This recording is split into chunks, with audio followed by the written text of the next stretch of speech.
नमस्कार, हमारे नए वीडियो में आपका स्वागत है। तो इस वीडियो में मैं एक ऐसी दिव्य सूर्य उपासना बताने जा रहा हूँ।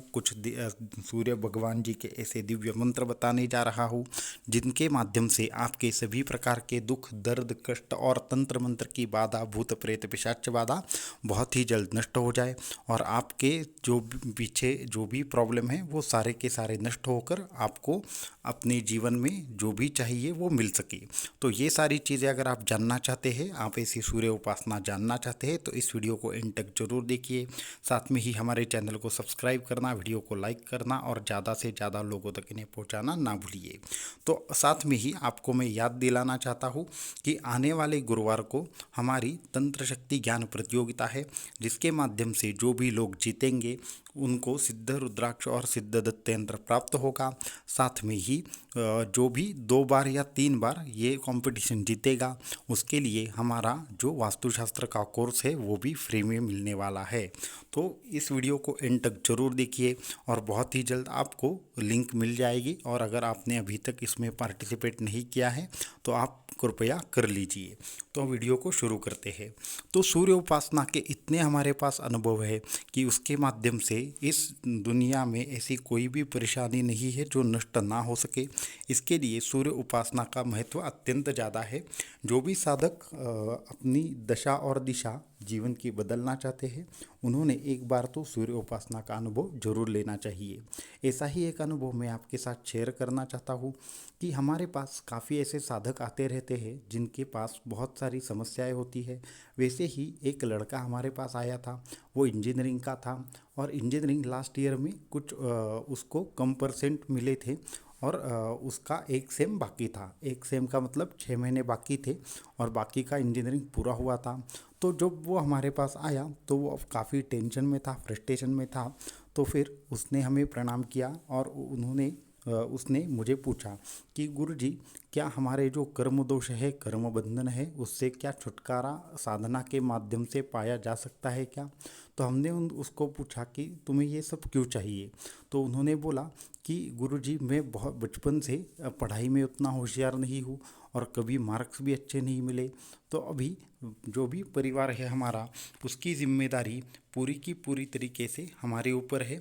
तो उसके लिए हमें अच्छा रिजल्ट लाना है और अच्छी तरीके से हमें जॉब चाहिए। तो ये सब चीज़ें क्या मुझे मिल पाएंगी? और अब वैसे भी हमारा जो रिज़ल्ट है वो तो ख़राब ही लगने वाला है। तो अब मेरा आगे क्या होगा, ऐसा उसको कुछ प्रश्न थे। तो मैंने उसको बोला कि ठीक है, अब हमारी मुलाकात हो चुकी है तो हम कुछ ना कुछ तो आपको ज़रूर बताएंगे। उसके बाद उसने एक बार मुझे प्रणाम किया। मैंने बोला मुझे प्रणाम मत करो, परमहंस परिव्राजक आचार्य श्रीमद् वासुदेवानंद सरस्वती स्वामी महाराज जी की अंदर प्रतिमा है, उसको प्रणाम करो और उसके बाद उनको ही प्रार्थना करो। उनकी कृपा से आपको आपके सभी काम हो जाएंगे। और साथ में ही शनिवार को अपने मम्मी या आप अपने पापा के साथ आना और मैं उनको बाकी की चीज़ें जो भी है वो बताऊंगा और आपको भी उपासना दे दूंगा। तो उसका वैसे तो भगवान के ऊपर विश्वास नहीं था, पर न जाने किसी रेफरेंस से वगैरह हमारे पास आया था। तो उसके बाद अगले शनिवार को वो अपने मम्मी पापा के साथ आ गया। तो फिर जैसे ही वो आए उन्होंने हमें प्रणाम किया और उन्होंने बोला कि गुरुजी, आपके पास हम पहले भी आए थे परंतु उस वक्त हमारा आपके ऊपर विश्वास नहीं था।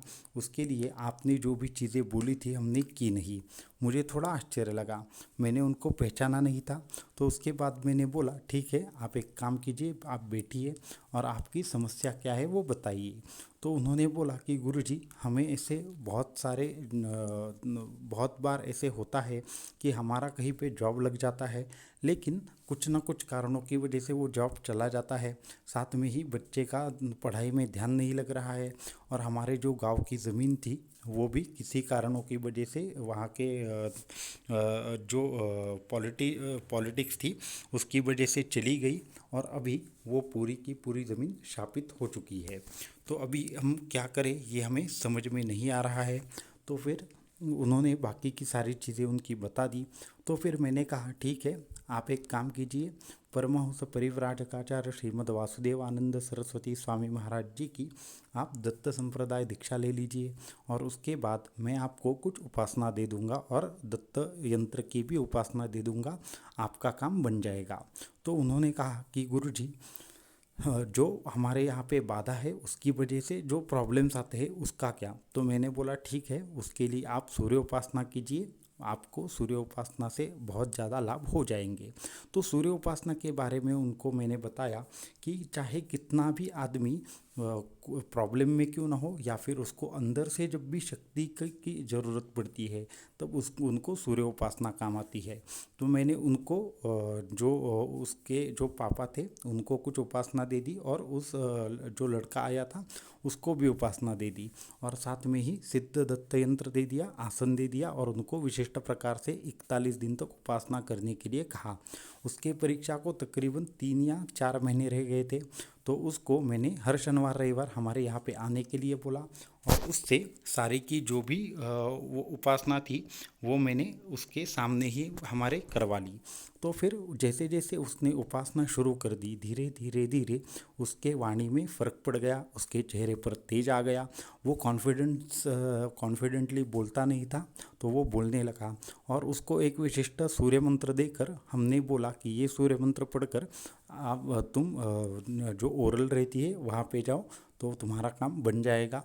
तो वो सूर्य मंत्र देकर उसकी उपासना करके वो वहाँ पे चला गया, और उसके बाद वो जब वापस आया तो अत्यंत खुश था, क्योंकि उसमें एक भी ऐसा सवाल नहीं था जिसका उसको जवाब नहीं आता था। तो वो सारे सवालों के जवाब देकर आया था।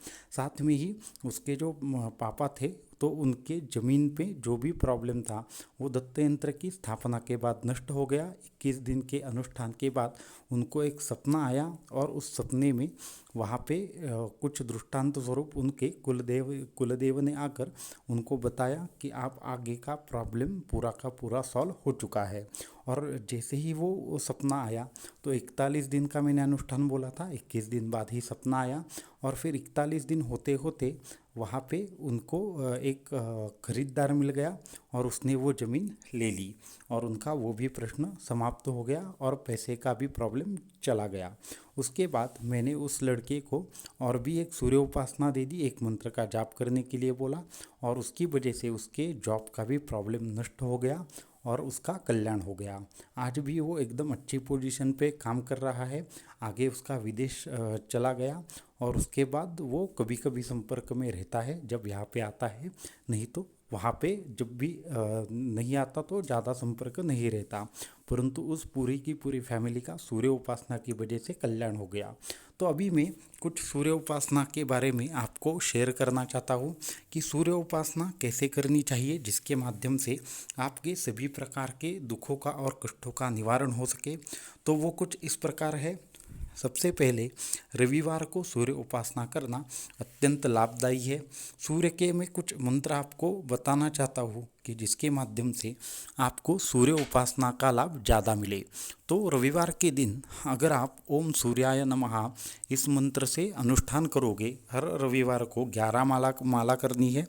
तो ये करने से आपके ऊपर जो भी प्रॉब्लम है वो सारे के सारे नष्ट हो जाते हैं। इसके साथ में ही अगर आप हर रोज़ 3 या 5 बार सूर्याष्टक का जाप कर सकते हो तो कीजिए। ये एक स्तोत्र है सूर्याष्टक। तो इस स्तोत्र के माध्यम से भी हम हमारे सभी प्रकार के सांसारिक जो भी प्रश्न है वो पूरी की पूरी तरीके से नष्ट हो जाते हैं। तो उसके लिए ये सूर्य स्तुति और सूर्य अष्टक अत्यंत महत्वपूर्ण है।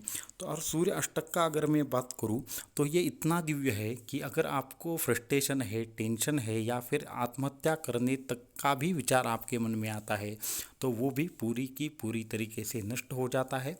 इसके लिए सूर्य अष्टक भी अत्यंत दिव्य है।